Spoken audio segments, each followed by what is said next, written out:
Bueno, estoy muy contenta que hoy en el curso de Derecho Internacional recibimos al profesor. No, creo que es en castellano, no es el curso. Te falta el micrófono. El micrófono. Como siempre grito. Bueno, estamos muy contentos de recibir en el Instituto de Derecho Internacional al profesor Kevin Heller, porque va a hablar sobre todo de un tema de teoría general, que es la costumbre, la formación de la costumbre, en un aspecto muy especial que en realidad estoy encantada de escucharlo, porque yo leí el caso de la plataforma del Mar del Norte miles de veces y nunca me planteé todo lo que se planteó acá el profesor Heller, así que estoy muy contenta de escucharlo. Lo va a presentar Paula Berlet. Muchas gracias. Muchísimas gracias. Gracias, Gladys. Bueno, a mi derecha tengo al señor profesor Kevin Heller. Es profesor asociado de Derecho Internacional en la Universidad de Ámsterdam. Es profesor visitante de Derecho Penal en la Escuela de Estudios Orientales y Africanos, SOAS, de la Universidad de Londres. Hasta 2014 fue profesor asociado en la Facultad de Derecho de Melbourne, donde también se desempeñó como director de proyectos de Derecho Penal Internacional en el Centro de Derecho Militar de Asia y el Pacífico. Tiene un doctorado en Derecho por la Universidad de Leiden, un doctorado en Leyes de la Escuela de Derecho de Stanford, una maestría en Literatura de la Universidad de Duke, una maestría en Sociología en la New School for Social Research. Es profesor asociado de Derecho Internacional Público, miembro académico de la Doherty Street Chambers. Es autor de numerosos libros, en los que se destacan The Nuremberg Military Tribunals and the Origins of International Criminal Law, de Oxford University Press, The Hidden Histories of War Crime Trials, de Oxford University Press también, The Handbook of Comparative Criminal Law, de Stanford University Press, editado por Marcus Luber. Ha participado en las negociaciones de la Corte Penal Internacional sobre el crimen de agresión y se desempeñó como asesor legal externo del Human Rights Watch en el juicio de Saddam Hussein. Es decir, que tiene un extenso currículum en Derecho Internacional y en especial en el área penal. Actualmente está trabajando en un proyecto nuevo, trabajando en un libro junto con el profesor Samuel Moyn, que es profesor de Derecho y profesor de Historia en Yale, y está trabajando en los aspectos jurídicos y históricos de la Guerra de Vietnam. El profesor Heller va a disertar a continuación acerca de los estados afectados y la formación de la costumbre. Así que estamos muy contentos de tenerlo con nosotros. Profesor Heller, por favor. Muchas gracias. Buenas tardes, damas y caballeros. Gracias por venir. I will put this, is it on? Yes. Oh, okay. That's the extent of my Spanish for now, so the rest will be in English, I'm afraid. So, again, thank you all for coming. It's really a pleasure to be able to speak to you. This short presentation is based on a much longer article that just came out in the American Journal of International Law. So if you're interested in exploring the subject in greater detail, I would refer you to that. But I will just give you essentially a brief overview of what I tried to argue. So in 1993, the late and I would say great Russian legal theorist Gennady Dolenko issued the warning that you see there about the idea of specially affected states, an idea that the International Court of Justice had articulated about a quarter century earlier in the very famous North Sea continental shelf case. And I won't read my slides to you. I know you all can read, but you can see it there. His warning, I think, has proven prescient, particularly in the context of the jus ad bellum and the jus in bello. The United States has consistently defended two interrelated claims. The first is that only the US and its powerful allies in the global north qualify as specially affected. And second, that because only the United States and its powerful allies in the global north qualify as specially affected, that they exert almost hegemonic power over the formation of custom. And what I want to do in my presentation, and what I do in much greater length in the article, is critique both of those claims, because I think neither of them can withstand critical scrutiny. So let me just start with a bit of background. That is paragraph 73 from North Sea Continental Shelf, and this is where the ICJ first announced the idea of specially affected states. And again, I've highlighted the most relevant language. What's really remarkable is that the expression, specially affected states, never again appears in a judgment or an advisory opinion of the ICJ. It appears in a couple of dissents. I'll talk about a couple of them. It appears in separate opinions, but never again in an actual judgment or advisory opinion. In fact, and this is kind of contrary to seemingly popular opinion, the court didn't even refer to the idea of specially affected states in the nuclear weapons advisory opinion. Why is that strange or unusual? Because in that case, the United States, seconded by its ally, the United Kingdom, specifically claimed that the illegality of nuclear weapons could not be established over the objection of the nuclear powers. In other words, the US and the UK both claimed specifically, in that case, specially affected status because they possessed nuclear weapons. Again, doesn't show up in the advisory opinion itself. That said, it was specifically invoked in two of the dissents in the nuclear weapons advisory opinion, one dissent by Judge Schwebel and one dissent by Judge Weiramantre. And what I think is interesting is that they adopted completely opposite understandings of the idea of specially affected states and conceptions, I don't think this is accidental, that really reflected their own geographic origins.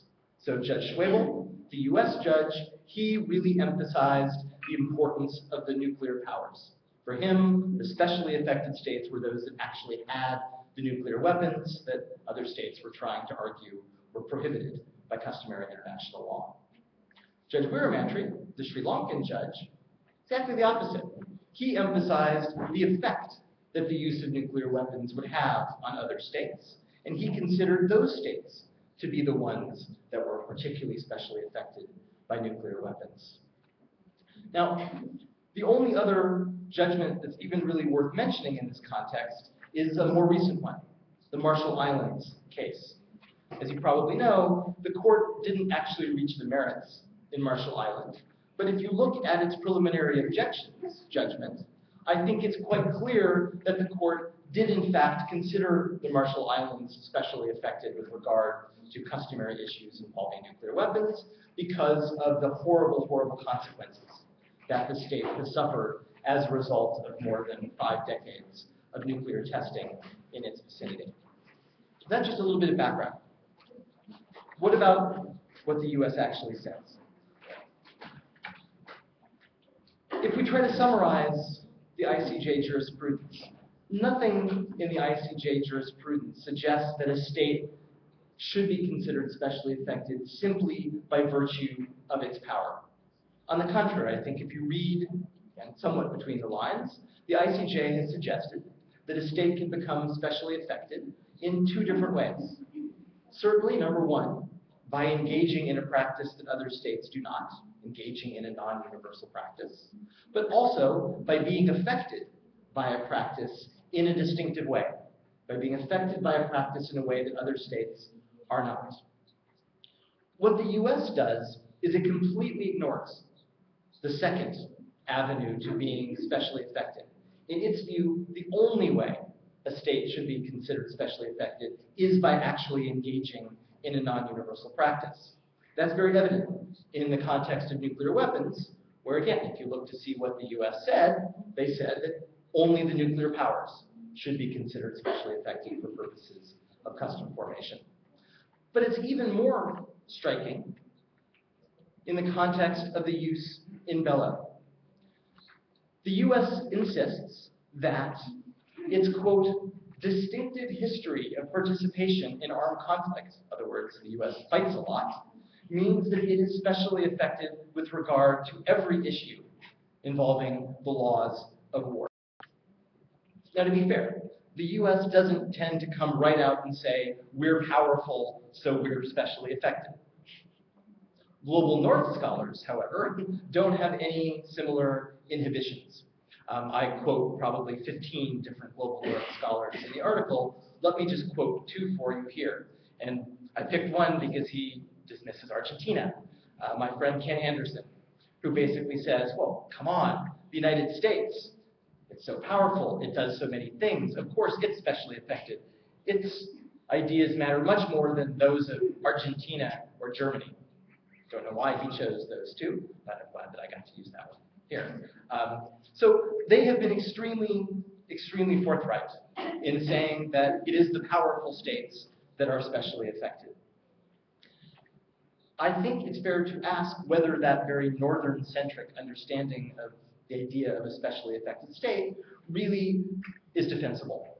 And as I said before, I do not think it is. But to see why, we have to answer 2 critical and deeply interrelated questions. First, when should a state actually... May I ask a story of clarification? Sorry? What year is that opinion? Ken Anderson one. Ken Anderson? That is, I think it was about 2012. It was in a statement on the U.S. approach to self-defense under jus ad bellum. So recently. So the first question is... After the poll. After the poll. Yes. The first question is, when should a state be considered specially affected? And second, and this is the one that has attracted no attention, not even from the ICJ, what is the actual importance for custom formation of a state being specially affected? What does it mean to be specially affected? So let me address each of those questions in turn. Now, as I've said, if you look at the jurisprudence of the ICJ, they suggest that a state becomes specially affected either by engaging in a non-universal practice or by being affected by a practice in a distinctive way. Let me start with engaging in a practice. And here, the idea is quite straightforward, because not all states engage in every practice that custom could potentially regulate.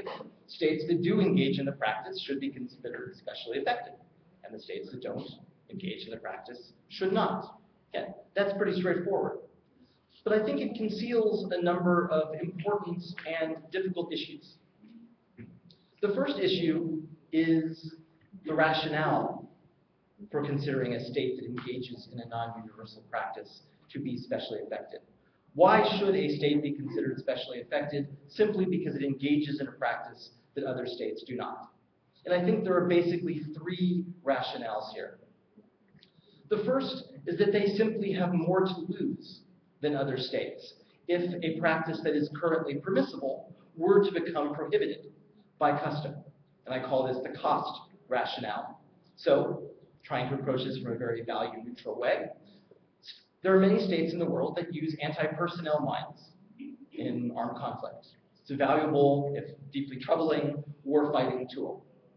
If anti-personnel mines were to be prohibited by custom, states that use them would suffer a cost. They would lose a valuable, if troubling, war-fighting technique. So it makes sense that states that have and use anti-personnel mines are considered specially affected with regard to custom. Conversely, states that engage in a non-universal practice have more to gain than other states if a practice that is currently prohibited were to become permissible through custom. And this is what I call the benefit rationale. So, not every state in the world engages, even wants to engage, in preemptive self-defense. If preemptive self-defense were to become customarily permissible, I don't think it ever will, states that engage in extraterritorial preemptive uses of force would gain something. They would have a much greater ability to defend themselves. So that's the benefit rationale. And then the final one is the one that I'm really the most on the fence about. The idea being that states that engage in a particular practice that other states do not simply have a better understanding than the other states of the pros and cons of prohibiting or permitting that practice. This is what I call the experience rationale. So states that have a long history of detaining non-state actors in a non-international armed conflict, they are probably better situated to assess the desirability or the feasibility of rules governing detention than a state that has never engaged in detention of non-state actors in a non-international armed conflict. Again, I think it makes sense. I'm a little bit more on the fence about that one. Second issue with regard to engaging in a practice. This is really about the nature of the practice in question. And the question here is, are some practices so universal that no state should be considered specially affected with regard to them? And I think the answer is yes, and I talk about a number of them in my article. Let me just mention one here. Diplomatic relations. All states in the world engage in diplomacy. Some more than others, but all states do it.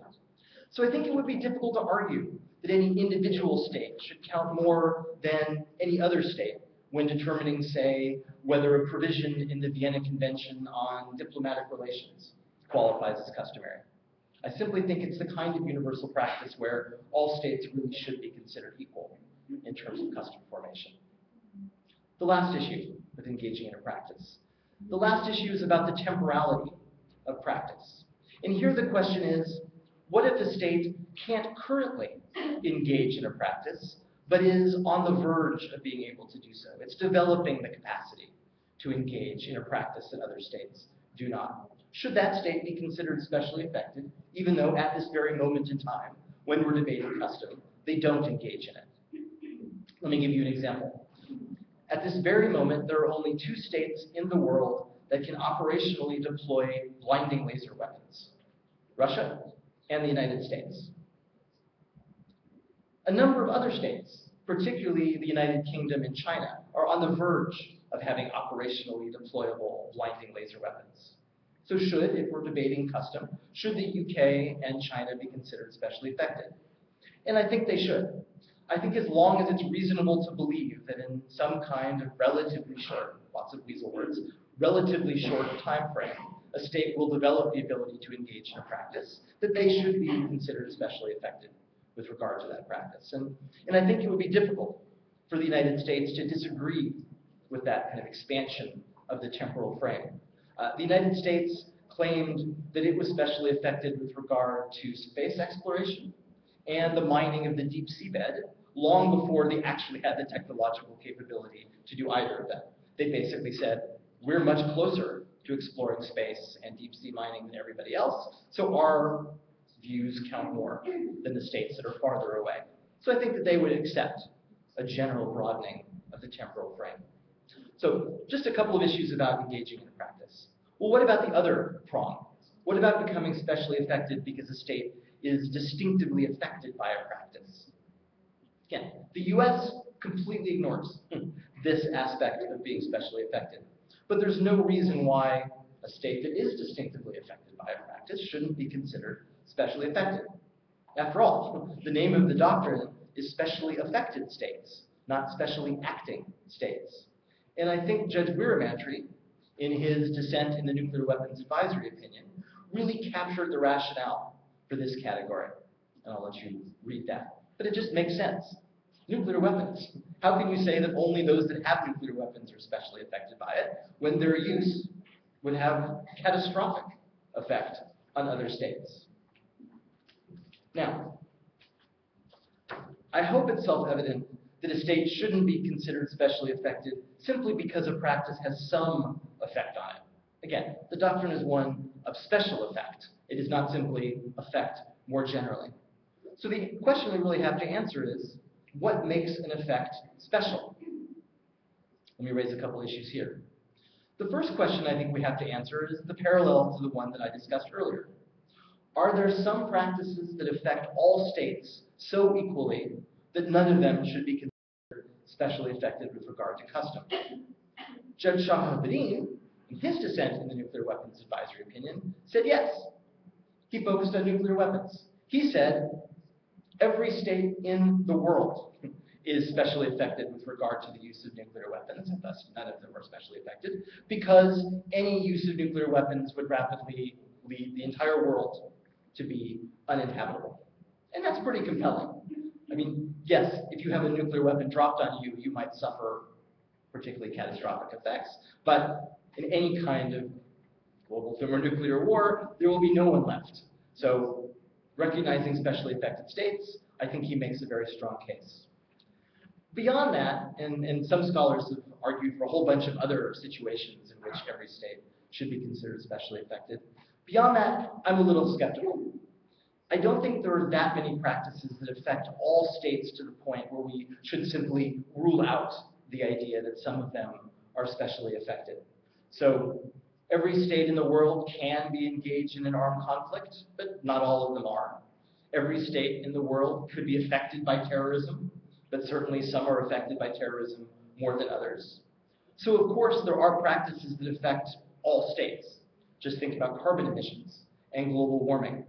Think about the extent pollution on the high seas. Indirectly, that will have an effect on all states. But it doesn't mean that every state is specially affected by those practices. Even in terms of something like climate change, just ask the inhabitants of Tuvalu. If you don't know, Tuvalu, small island in the South Pacific, 30 to 40 years from now, there will be no Tuvalu because the water levels will have risen so much as a result of climate change that the state literally ceases to exist. That's the kind of state that I would think qualifies as specially affected. So, most of the time, for most practices, we have to determine which states are affected by that practice in such a way that they should be considered specially affected. How do we do that? Well, first, I think we have to distinguish between states that are directly affected by a practice and states that are indirectly affected. A state is directly affected by a practice when it's the actual target of that practice. So a state is belligerently occupied. A state has landmines planted on its territory in an armed conflict. By contrast, a state is indirectly affected when it's not the actual target of the practice, but it is incidentally affected by the practice in question. So a state suffers a massive influx of refugees because there's an armed conflict going on in a neighboring state. A state whose coastal fisheries are destroyed by pollution on the high seas. I think states that are directly affected by a practice should always be considered specially affected.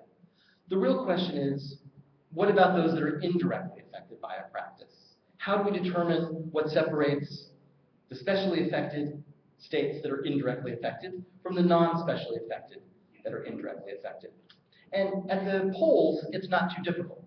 So if we're thinking about refugees, if you look at Turkey, Turkey has taken more than 1 million refugees from Syria. Finland has taken some. They've taken about 200. We probably wouldn't consider Finland specially affected, but we probably would consider Turkey. But it's where in the middle do we draw the line? How many? Is it 20,000? Is it 100,000? Is it 300,000?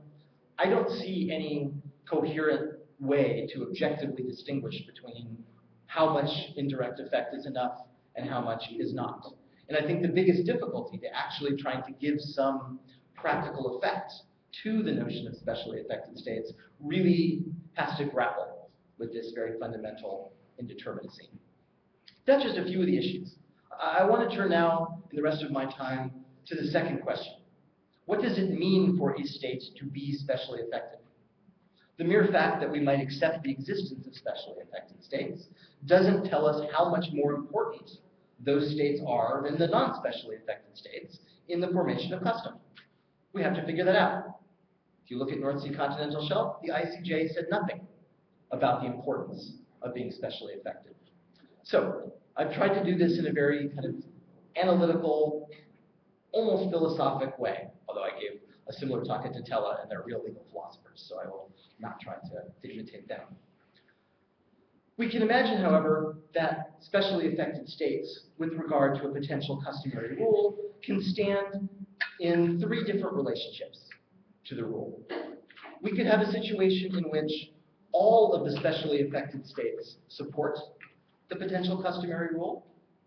We can have a situation in which all of the specially affected states oppose the customary rule. Or we could have a situation in which some specially affected states are in favor of the rule and some specially affected states are opposed to it. How do we think through these situations? So let's start with a situation in which all specially affected states support a customary rule. The key question here is very straightforward. Is the support of the specially affected states, all of the specially affected states, by itself enough to create custom? Or does the rule also have to be supported by some number of non-specially affected states?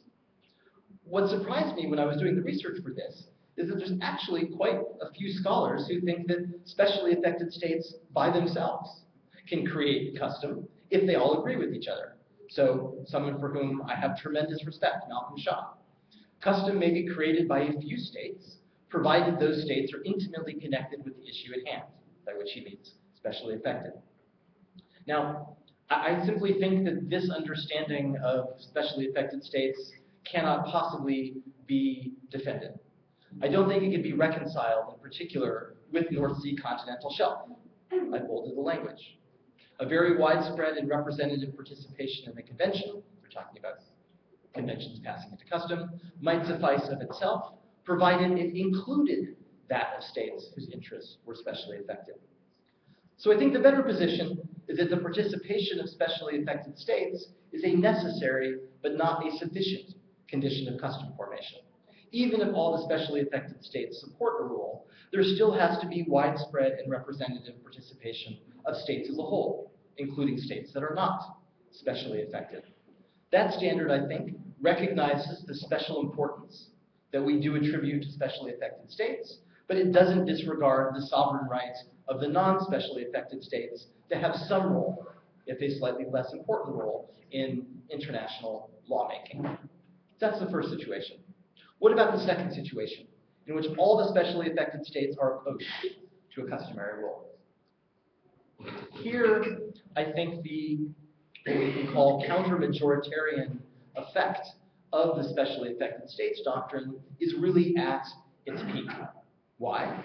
Because unless we completely jettison North Sea continental shelf, which we can do, of course, there is simply no possibility of creating custom over the uniform, the complete objection of the specially affected states.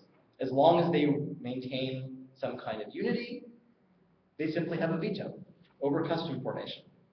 Now, I don't think this situation is particularly likely. As I'll talk about, in most situations, there will be specially affected states on both sides. But we might think of certain kinds of practices that are internal to a state where all of the specially affected states really do agree. And I'll give you an example. The example would be remedial secession. Is there a customary right of remedial secession for oppressed peoples that have a right of self-determination? Well, if you ask all of the states that have never faced remedial secession, or are not currently facing remedial secession, they will say, absolutely, there's a customary right. Almost universal support for this particular rule of custom. If you ask the states that are actually, in my view, specially affected with regard to this question, those states that have either lost territory through remedial secession or are facing losing territory, say Spain, through remedial secession, they uniformly oppose the rule. There's not a single specially affected state that thinks there is a customary right of remedial secession.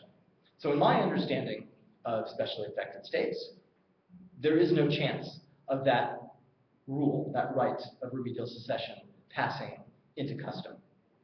That's the second situation. What about the third one, in which some specially affected states support the rule and others oppose it?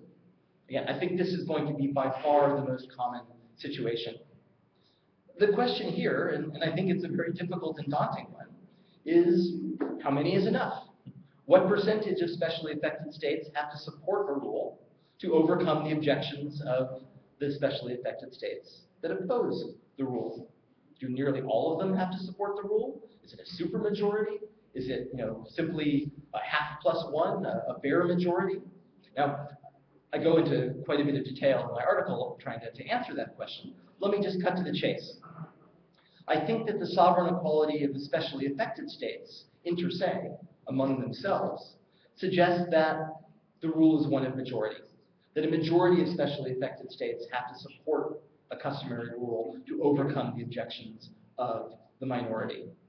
And interestingly, almost as an aside, this is the position that the US took in the nuclear weapons case. They said no customary prohibition on the use of nuclear weapons can form over the objection of the specially affected states because a majority of the nuclear powers, because a majority of the specially affected states were opposed to a prohibition. So that seems to be what they understand the rule to be. Now, to kind of basically wrap up, what this means is there are 4 different scenarios in which we have a division of specially affected states. Let me run you through each of these scenarios to see whether a rule can form.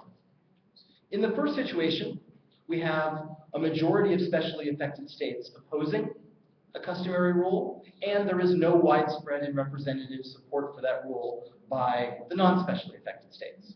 Of course, there's no customary rule here. Nobody likes the rule. Well, maybe a bunch of pointy-headed liberal academics like the rule, but states themselves do not. Of course, there's no custom here. There's also no custom in the second situation, where a majority of the specially affected states opposes the rule, and this time there is widespread and non-specially affected state support for that rule.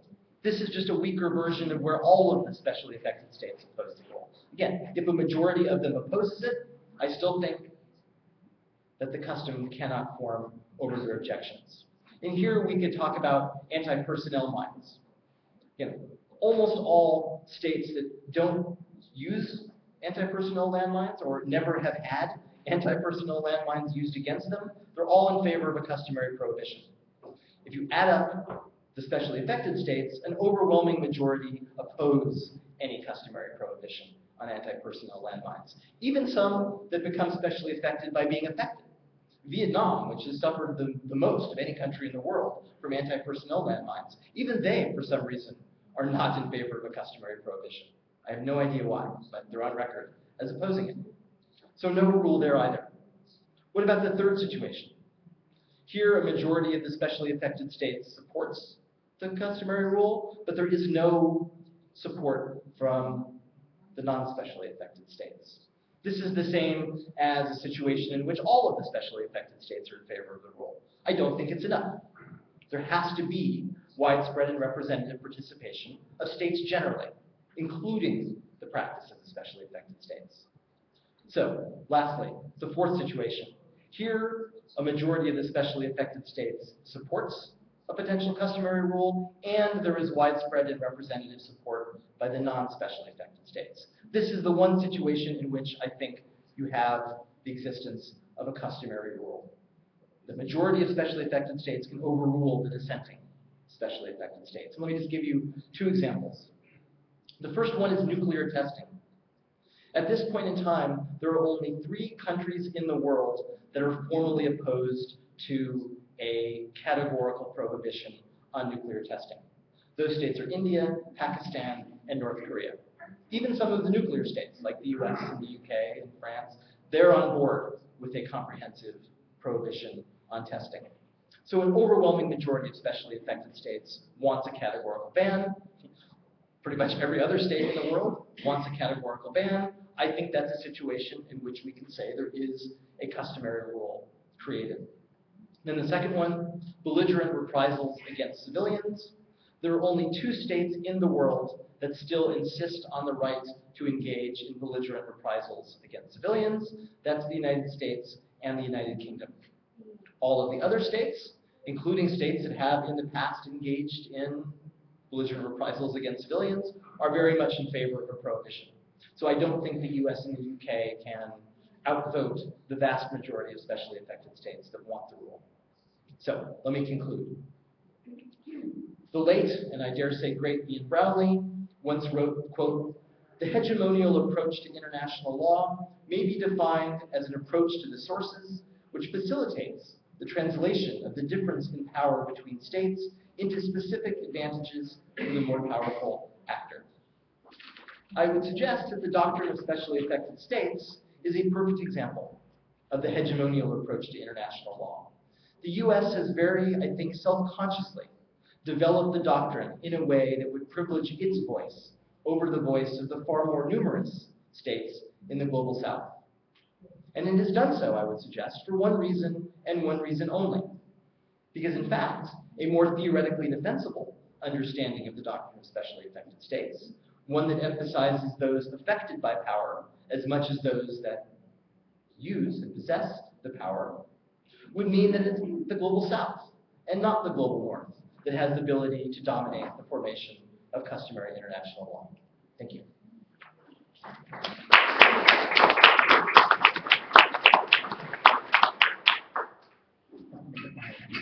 This raise. Thank you very much. Muchísimas gracias, profesor Heller, por su muy interesante exposición. Les recordamos que, como dijo el profesor, esto es un artículo que publicó en el American Society of International Law, así que pueden referirse a él para profundizar sobre lo que expuso. Pero vamos a abrir el piso de preguntas, ¿sí? Así, si alguien quiere consultarlo. A ver si tendremos algún micrófono. Sí, acá, entonces acá adelante hay una pregunta.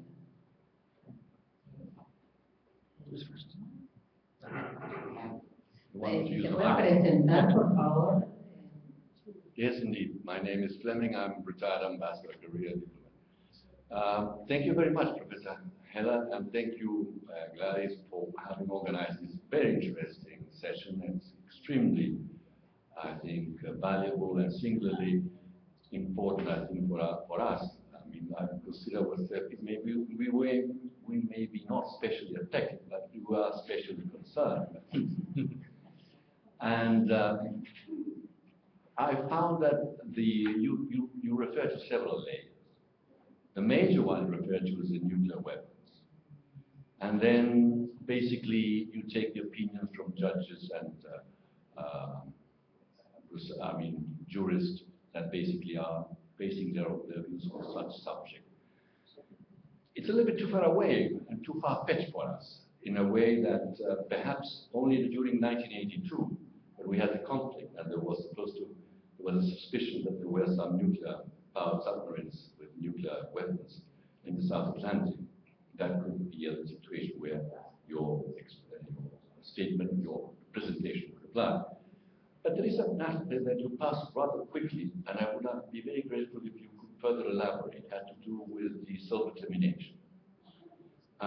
Because that certainly is something that has to do with concerns of ours, and not only of ours.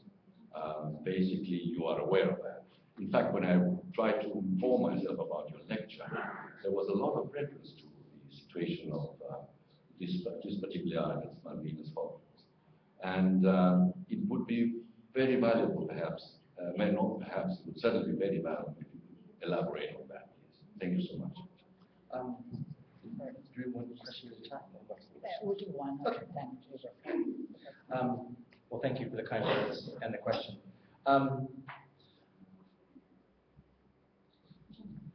Where to begin? I have a lot of ambivalence about this doctrine. My approach is a very positivist one. I mean, if I was starting from first principles and I was the king of custom formation, I might not have this doctrine. But it's been articulated by the ICJ, it's been implicitly reaffirmed in some other cases that I discuss in the article. So I try to build off of what is already there. We don't have to accept North Sea continental shelf, but if we do, what does that mean? And I think that where it becomes the most tricky is with regard to those practices that are not international, that don't involve one state against another state. Because whenever you have an international practice, you're probably going to have specially affected states on both sides. You know, when the U.S.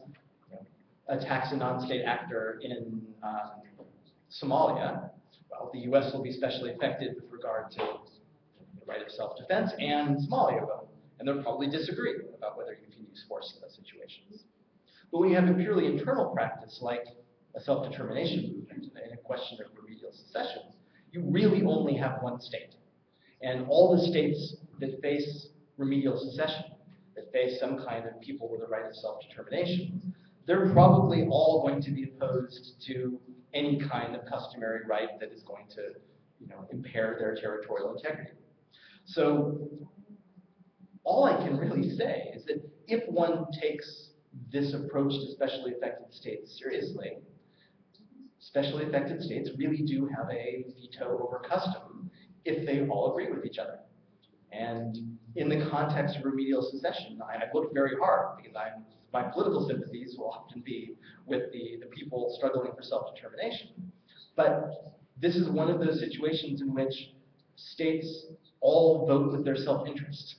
None of them are willing to kind of make that next step and say, even if this is against our short-term interests, we want to affirm the right of self-determination. I don't know why they won't do that. I do, interested in their territorial integrity. But it's not always the case. Even some states, I talk a lot, you mentioned nuclear weapons, I talk a lot about the Ukraine in my discussion of who's specially affected with regard to nuclear weapons. And Ukraine had nuclear weapons after the dissolution of the Soviet Union, and they made a very self-conscious decision to dismantle them. And they dismantled them because they didn't think that they should be used, and they didn't think that they were legal under international law. So some states will, vote against their narrow self-interest. But here, I just, as sympathetic as I am, and as much as academics love the right of remedial secession, I guess I'm just kind of an old-fashioned positivist, right? I don't think that right exists. There may be a right of internal self-determination. I certainly don't deny the right of self-determination. It's clearly a jus cogens norm. But to say that outside of the extremely unlikely situation of a Kosovo, where you have systematic, discrimination, to say there's a general customary right for a people to form their own state, I just can't see it. Even though the states that don't have any skin in the game may very well support it, because the ones that face it simply don't. I don't know whether that's a very good answer to your question, but that's the best one I can give you.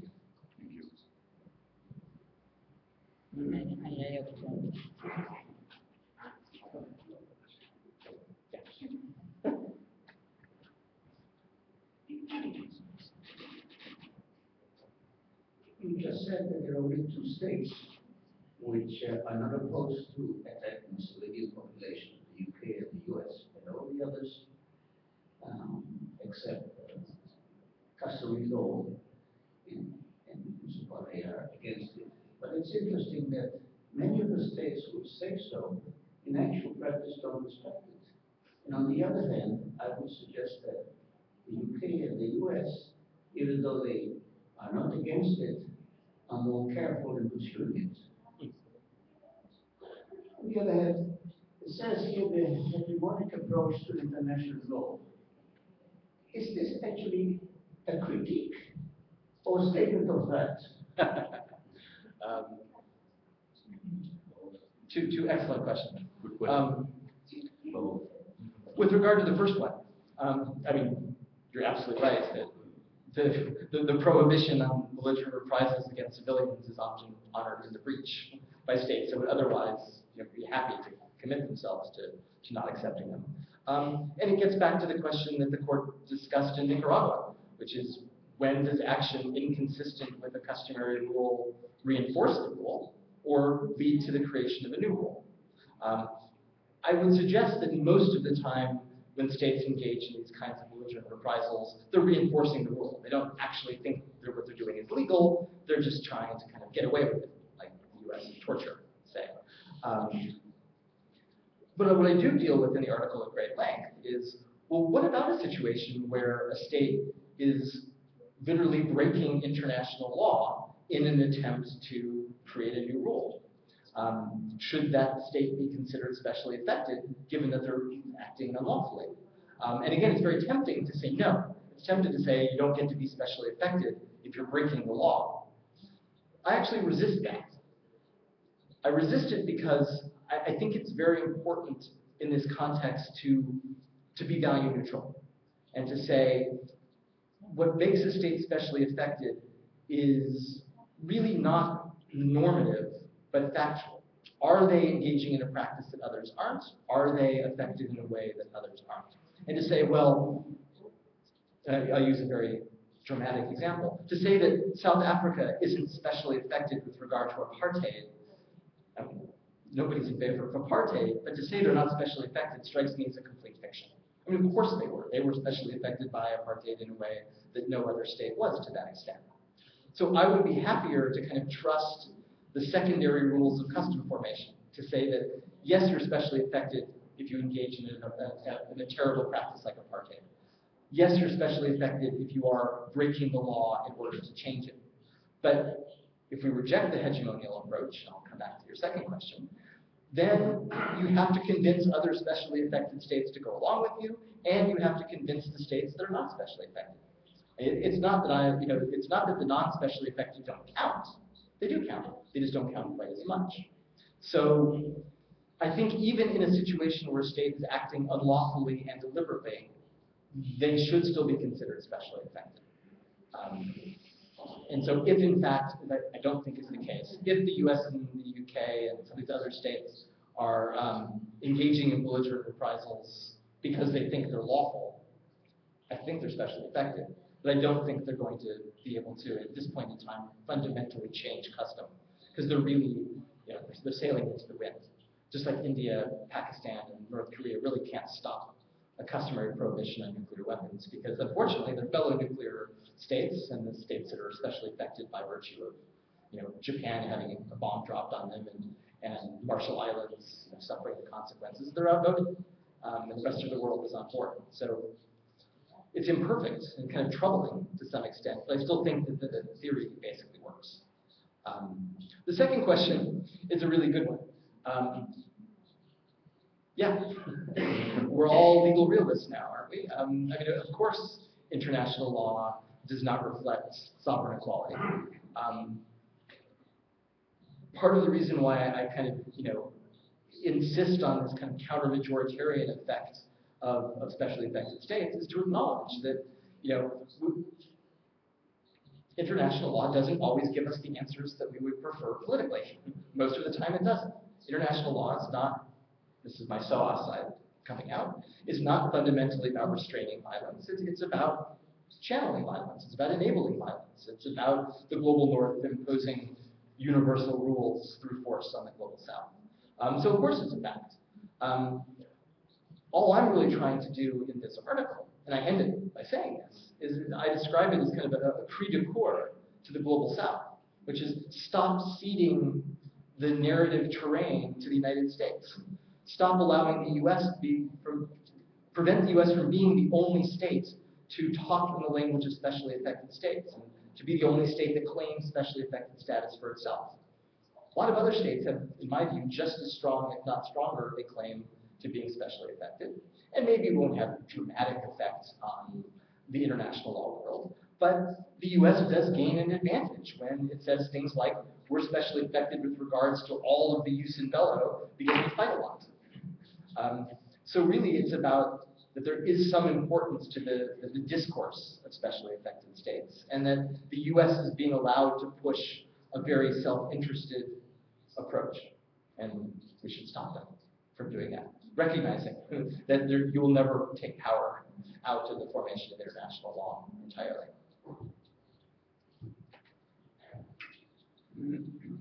Por favor, si se presentan antes de hacer la pregunta, así para los que no los conocen. You won't need that. Oh, gracias. Good evening. My name is Joe Patrisco. I am a permanent resident here. No se escucha nada. No se escucha. It doesn't. Thank you. Excuse me. I am not trying in any way, shape, or form to belittle or denigrate anything you have said this evening. You can. It would be the first time. Well, I'm sorry, but there's no point to that. Okay, let's start with that. But some of what you describe comes across to me as a theater of the absurd, in the sense that, well, first of all, everything of which you accuse the United States also applies to China and to Russia, and many times even more so to them. Now, let's talk basically the big three, Russia, China, the United States, and many lower countries as well. Anytime they are confronted with a rule that they think either does now or might in the future infringe or threaten their perceived national security, they're not going to follow it, no matter who's out here talking about it. They don't care what you think, they don't care what I think, they don't care what anyone thinks. If they feel threatened, that's it. Okay? So, and this applies to any number of countries. We can look at Italy with the immigration, where they have said, that's it, no more votes, we're not doing this. The list goes on and on. So we can come up with all these norms, for all these terms up here you say, but if everyone is not playing with the same set of rules, what purpose does it really serve other than fear? And especially with the world we have going on now, so many countries turning to the right. Our neighbor next door just did last Sunday, and there's no end of this in sight. These people are not going to care about any of these rules, providing they feel that they might threaten. One other last point I might bring up is, you mentioned people, or countries I should say, not people, excuse me, not quite going along with having too much to say about a given proposition. Well, I have the distinct feeling that many countries, when confronted with a proposed new rule or custom, probably look at that and say, how can this be used against us in the future? And they're also aware of precedent. If you let one country do something, well then, how come she can't do it to me? So, granted, all this is a very nice thought and a very nice, very good intentions. But now dealing with reality of countries that are concerned with their national security, whether it's really threatened or not, they perceive it as, therefore to them it is the truth. So, with all the reality going on, not only in the West but in the East as well, how can we fit all this into the direction the world is moving right now? Very Thank you much. very much. Well, let me give you a very specific response and then a more general one. The specific one, just in the context of this project, is the difference between the US and China and Russia is that China and Russia have never invoked the concept of specially affected states in any kind of international venue. It's the US that makes this claim. So just putting aside the rest of the world, the reason to focus on the US is they're the purveyors of this particular type of language. Now, the more general response, and much of what you say I completely agree with, the questions that you raise are the most fundamental questions of whether international law has any importance whatsoever. It's not about my project, it's about the larger project of international law. It is clearly true, it gets back to your second question. It is clearly true that some states have a much greater ability to ignore the rules of international law than others. And that's not just the US, that is, as you rightly said, it's Russia, it's China, it's Brazil, it's India. Powerful states are harder to force to comply than weaker states. Basic fact of international relations. But I think it's dangerous to be that cynical. I think one should be very cynical, but not necessarily completely cynical. I do think, just as an empirical matter, international law does sometimes constrain behavior, even powerful states that might have a short-term interest in ignoring it. But what I think is most revealing is that if complete cynicism was warranted, if states had absolutely no interest in international law except as an expression of their self-interest, then no state that was powerful enough would ever even engage in the rhetoric of international law. If the US wanted to invade another country, it would just invade another country and say, stop us. It's not actually, well, this administration might, but even, sorry, can't resist. But even the most kind of militarily oriented American administrations, the Reagan administration, the first, the younger Bush in the first term, they use force, but they also use the language of international law. I might be very skeptical of the claims that they make in defense of their use of force, but it does, right. It matters that states still feel the need to justify. It matters that there is still, this gets back to, something the theorist Marty Koskiniemi talks about. It gets back that it matters that there is a discursive realm in which all states kind of participate as equals. All of them can make claims about international law. They can argue about whether a use of force is valid in the rhetoric of international law. If it was just power, we wouldn't have that space. There would be no need to discuss whether a use of force is valid or not. So I'm just pulling back a little bit on the cynicism. I mean, I'm very cynical about international law's ability to constrain violence. But I still think it matters. And it matters to me when I have a state that makes claims that I think are just extremely difficult to justify. And so even though I don't think the US is going to stop attacking Al-Qaeda on the territory of a non-consenting state simply because I think the unwilling or unable standard doesn't reflect custom, of course they're still going to do it. But it still matters in terms of all the other countries in the world that have to form an opinion on this and that have to engage in diplomacy. I want to maintain a tiny little sliver of optimism that international law can have some effects and how we understand international law can actually matter in some situations. Oh, yeah, but I'm not exactly known for my hope, so I'm glad you gave me a little bit of an opportunity to be an optimist. Ahí hay otra pregunta. Sí. May I?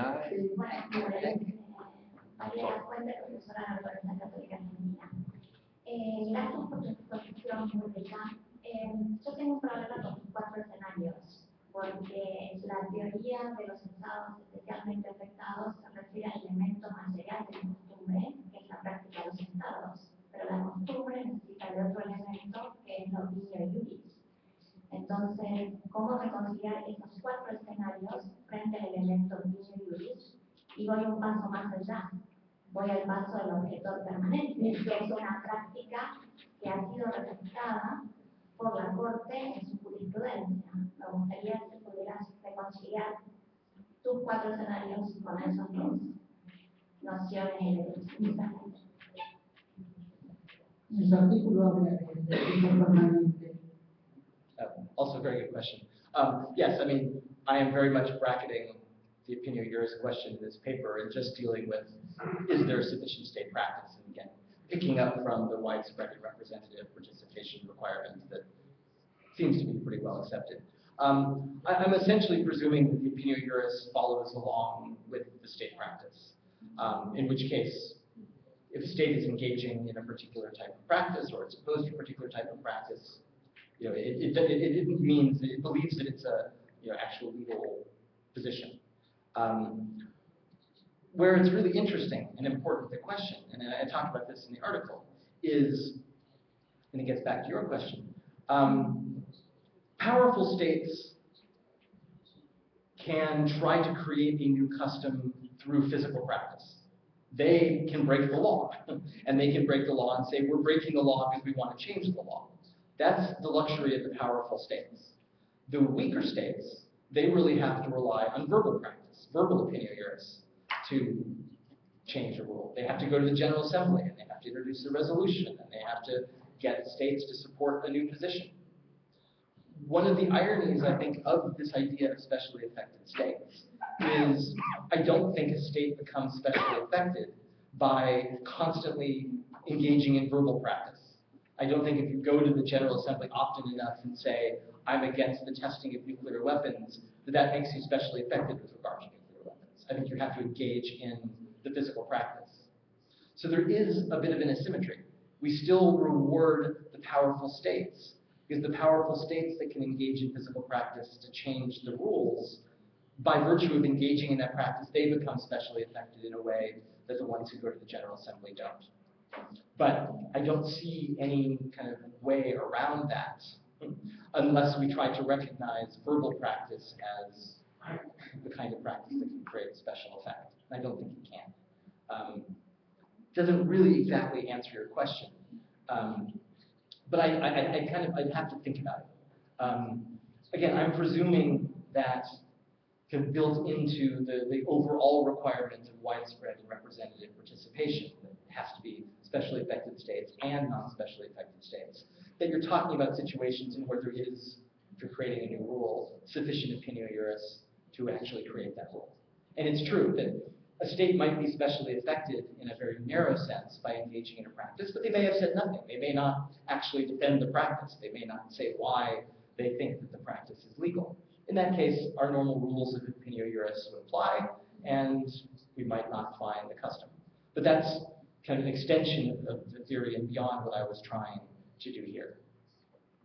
But of course, I mean, I'm very much an old-fashioned positivist about these things, that I don't ascribe opinio juris to states for them. And I take seriously the ICJ in Nicaragua that says the only entity that can decide what the opinio juris of a particular action is the state itself. And I think in a lot of these contexts, that's the danger that academics too often engage in. That they look at the US attack on the Al-Shariat airfield in 2017 and they say, oh, well, that's an example of, preemptive self-defense, or it's an example of unwilling or unable. And then you look at what the Trump administration has said, and they've said nothing. They didn't try to defend it legally at all. I don't count that as an example of state practice toward the changing of custom, because even though they're still specially affected, there's no opinio juris. So you absolutely have to think systematically through, I can't do it off the top of my head, those 4 scenarios, how the opinio juris might play out as well. So it's a very good question. Maybe it's another article. Sí, hay otra pregunta. Acá hay otra pregunta. Thank you very much for your really explanation decision. I would like to say that maybe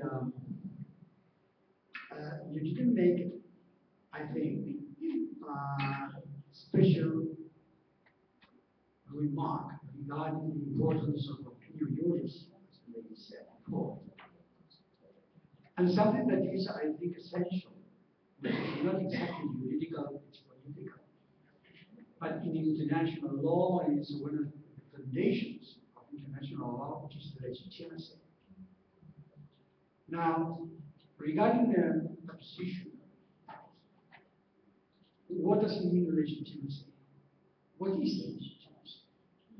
It's opinion juris, and I understand it's the opinion juris of the majority, and the majority in this case of the nation states. I understand that now at this moment we are in a period of world history in which legitimacy is ignored by the parliaments, opinion juris is ignored by the council, and it is no consequent to international law. Something that can be considered as challenging for legitimacy in international law was, as we mentioned before, the intervention of the United States, the second intervention of the United States in Iraq, was atrocious. Atrocious because it mentioned as the foundation for its intervention the preemptive attack. It was the second time it was used. The first time was by Adolf Hitler when he invaded Russia in 1941. And from then on, we can see that there has been a weakness, process of law at the international level. And what we see today in international organizations which are essential, and that was a creation of the United States made in 1945. So really, for weaker states like Argentina, in respect, for instance, to something that we have not talked about today, which is regarding my youth program.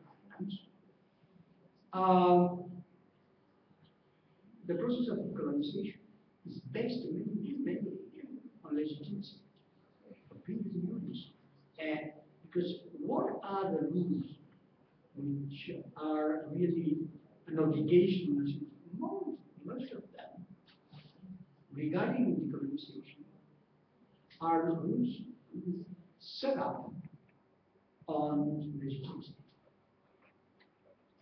So, and let me say something. If the question of Malvinas Islands, the position of Argentina is alive, it is because it has the support of the majority of the international community. That means the position of Argentina has legitimacy. I would, as you mentioned in the announcement of this meeting today, something regarding Malvinas Islands, I would like to listen to your opinion regarding this question, regarding the position of UK and Argentina. And in this context,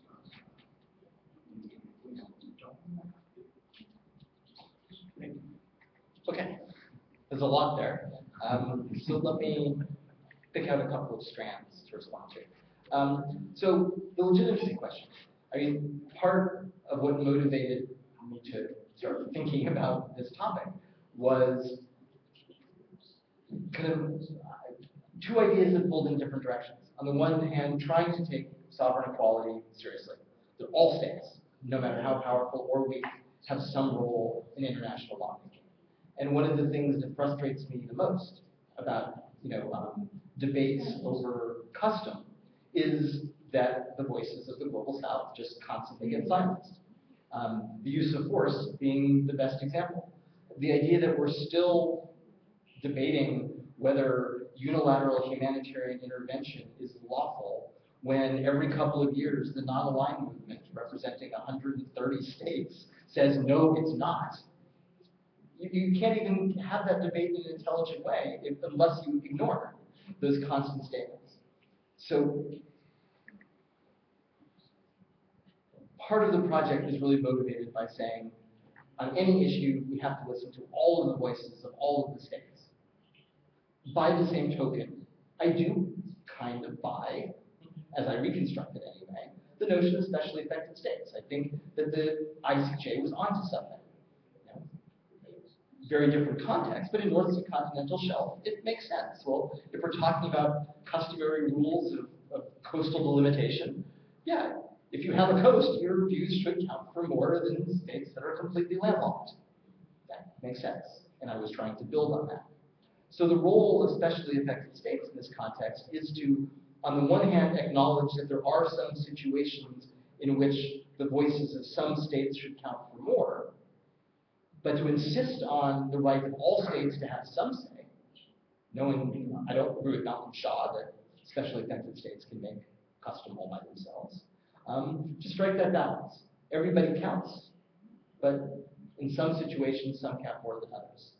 So there is an aspect of legitimacy there that I think is really important. And again, I think it's so important outside of the context of specially affected states to insist on the opinion of the global South being factored into debates about custom.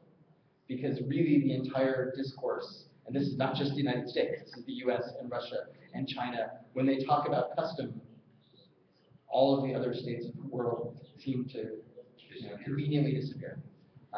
And we need to recover those voices. We need to insist that custom is formed by all states, if not equally in every situation. Bueno, le quería hacer un comentario. A mí me parece que justamente uno de los temas donde se puede ver bien que los pequeños estados han llevado a los grandes estados con la senda de la descolonización es justamente este tema. Es decir, de la Carta de Naciones Unidas, el artículo creo que 73, era una simple declaración de que iban a llegar a la independencia, ni siquiera a la independencia, al gobierno propio.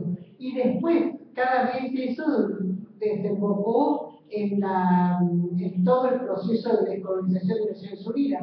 Lógicamente que no todos, pero la mayoría de los países se han descolonizado. Es el tema para mí fundamental para decir, no solamente las grandes potencias son las que son siempre estados particularmente, específicamente, sí, bueno, ¿no es cierto? Es algo que cada tema que es distinto en cada tema.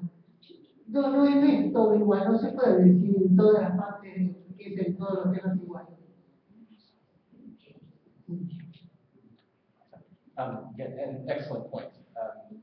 And I think one of the most important developments in international law is the recognition that verbal statements are state practice and not just opinion iuris, because that is precisely what levels the playing field. I mean, decolonization, as you said, is the perfect example.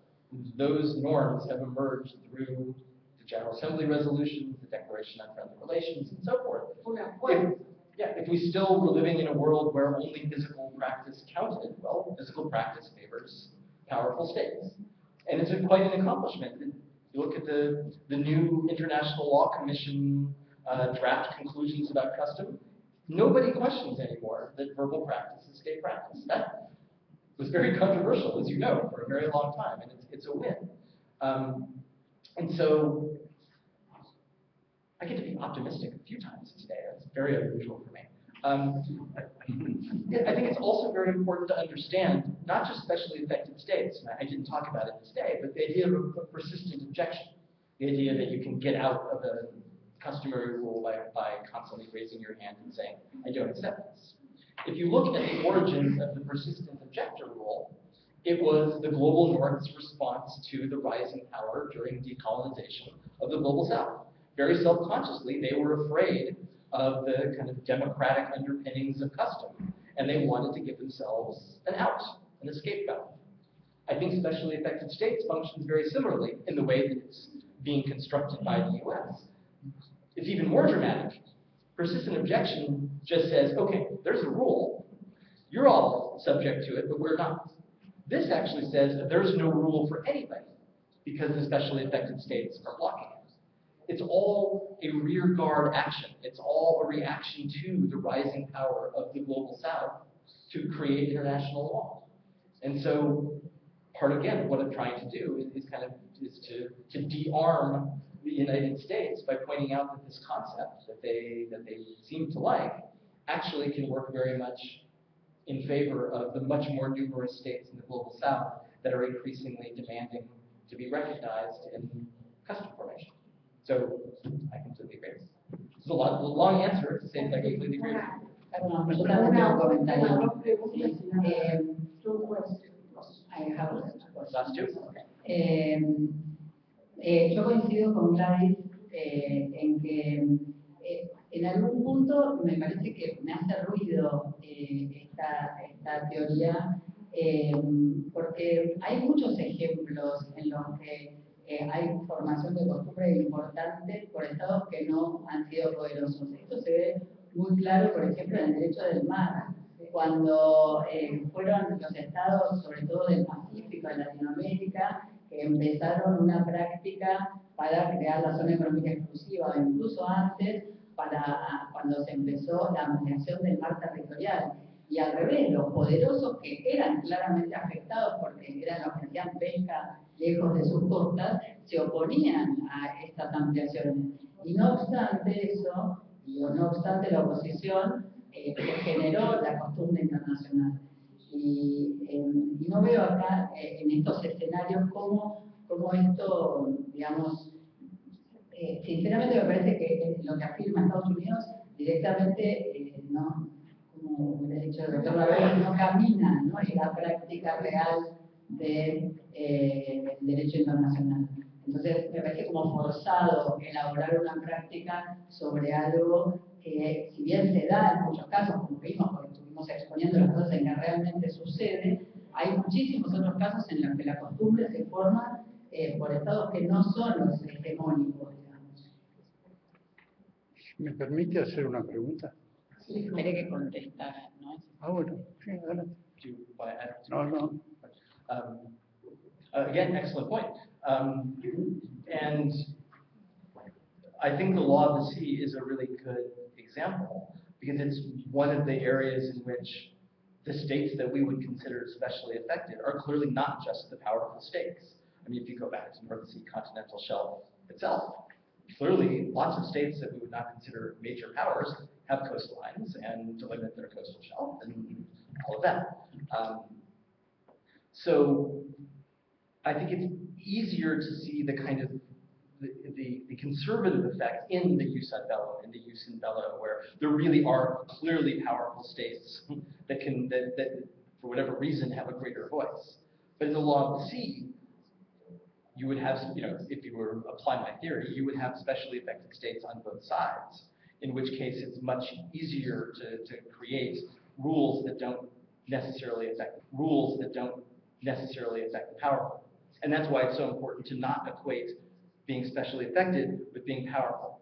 And fortunately, I mean, it's not just me, but at the ILC, you have states that are insisting, very controversial about whether they were going to include specially affected states in the draft conclusions, insisting will not accept any draft conclusion that implies that being powerful is what makes you specially affected. No, it's about having a particular stake in a rule. And lots of states that are not the US and Russia and China have a stake in the law of the sea.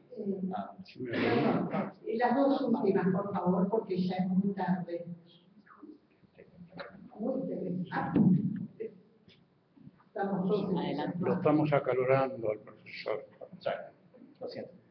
Profesor, le quería hacer referencia a algo que dijo la señora de Barbieri recién, en cuanto a la descolonización y la autoridad de aplicación de resoluciones de Naciones Unidas.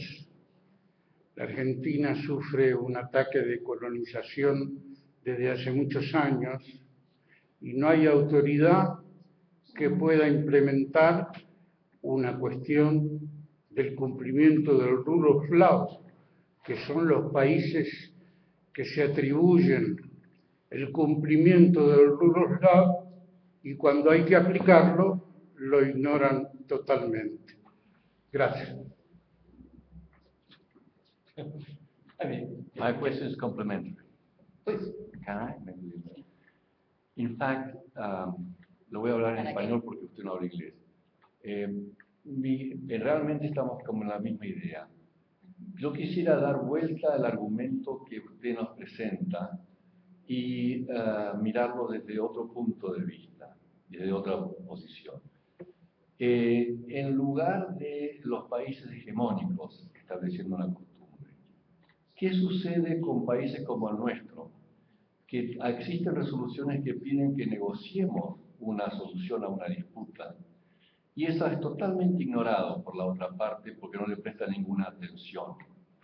Se puede construir una suerte de argumentación de especially affected para países que esperan que las Naciones Unidas tengan efectividad a través de sus resoluciones de la Asamblea General, no las del Consejo de Seguridad, de la Asamblea General, porque eso nos ayudaría a llevar adelante nuestra causa. Es posible. Gracias.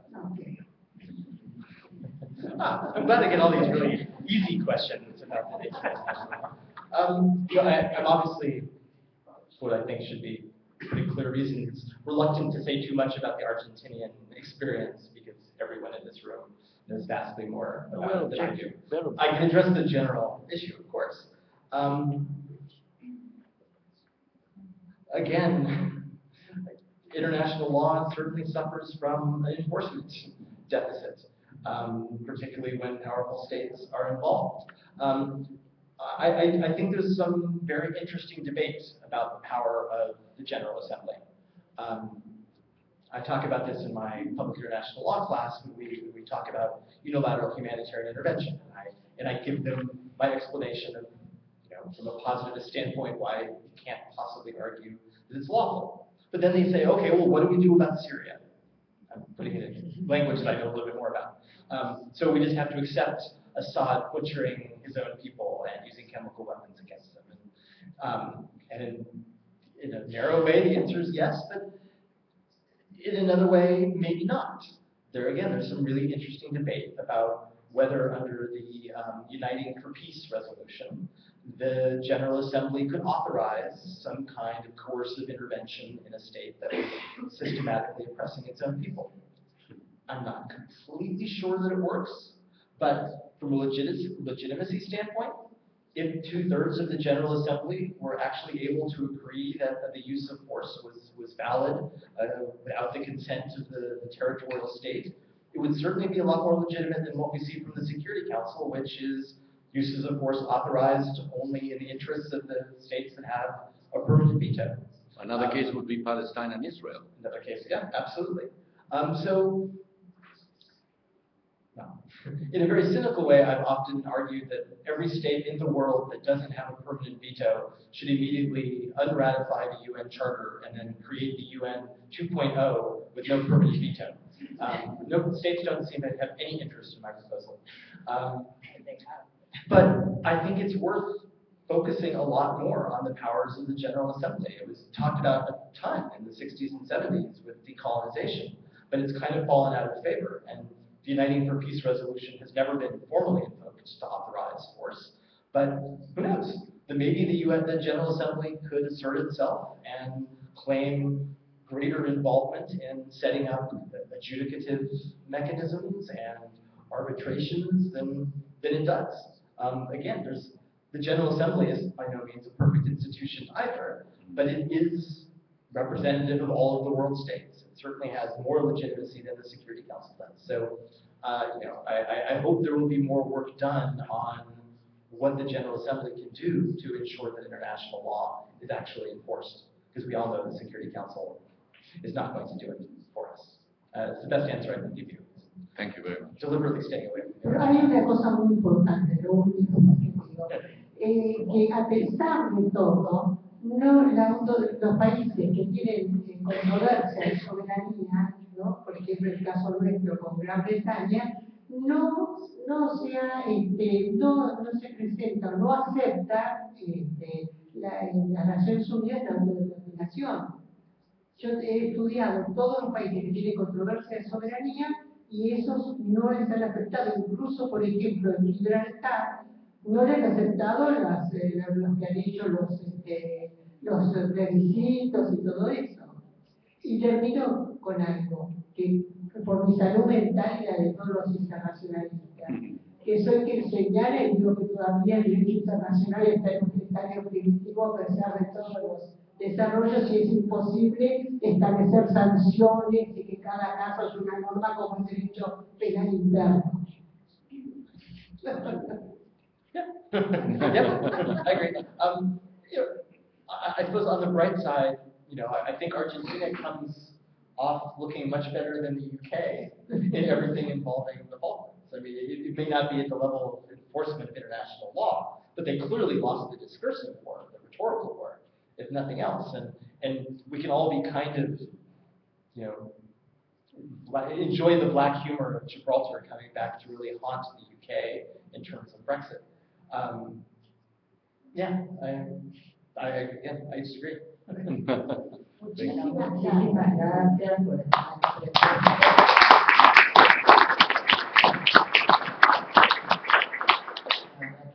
un placer, agradecemos en nombre de Cari haberlo tenido acá con un tema, digamos, que muy, muy interesante, que como es el valor de las fuentes del derecho internacional, y también a todos los que están presentes, porque muestra el interés en el derecho internacional, a pesar de lo que estuvimos hablando acá.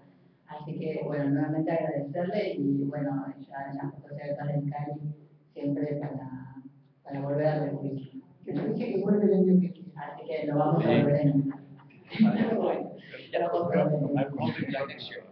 Muchas gracias.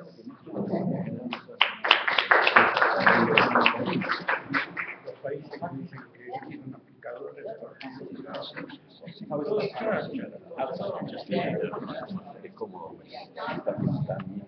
¿cómo se llama? Thank you very Been living here since 2006. I've been out of the United States back then. I saw what was coming in South Carolina. Well, yeah, You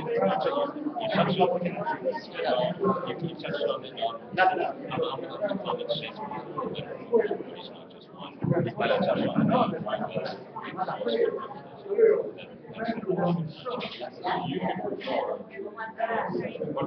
Very good question.